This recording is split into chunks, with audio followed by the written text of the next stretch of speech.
The Paderborn Equestrian Centre has been part of this town since 1989 and was opened by the Colonel of the Household Cavalry, who was out in Germany during that time. He had a keen interest in horses and wanted to open a place where he could keep his own, as well as provide a place for other horses owned by British military.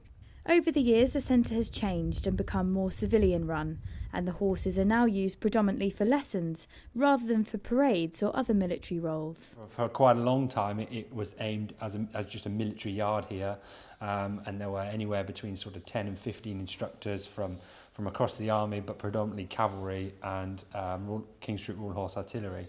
And up until, I don't know the exact timing, but say a good 10, 12 years ago, it then became more of a civilian yard, but still with that military element, being here, controlling it.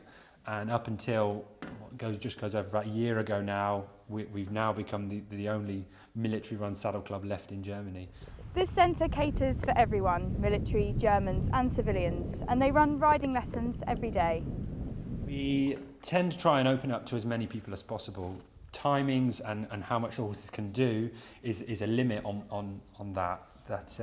There's only so much we can do within a week. These horses will only do at max about 2 hours work a day, and we try and keep to that. There are times where we'll push it ever so slightly, but it's for the reason when we're just that busy that we want to try and please as many people as possible. One of those who is in the military and has recently taken to riding is Second Lieutenant Ross McKellar from the Queen's Dragoon Guards.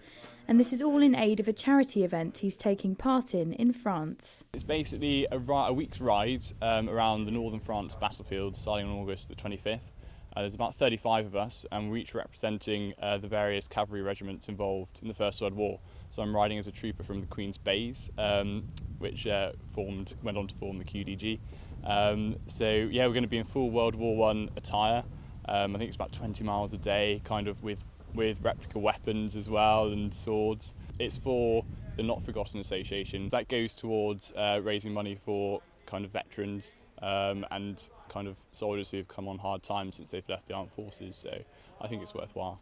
I've had 3 lessons total now and making some progress. It's been quite nerve-wracking but pretty exciting as well. Kyle Russell has just moved to Germany with his family. A keen rider in the UK, being able to be part of a riding school here means a lot. My mum kind of got me into it, and I just think it's really fun. When you sit in the saddle, it's just nice to be on a horse. The centre has 6 members of staff, all of which have military backgrounds, and so are used to moving around and working at different stables dependent on their posting.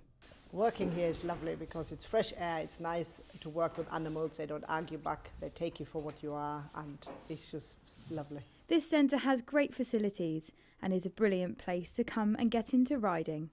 Amy Matthews, Forces News, Paderborn, Germany.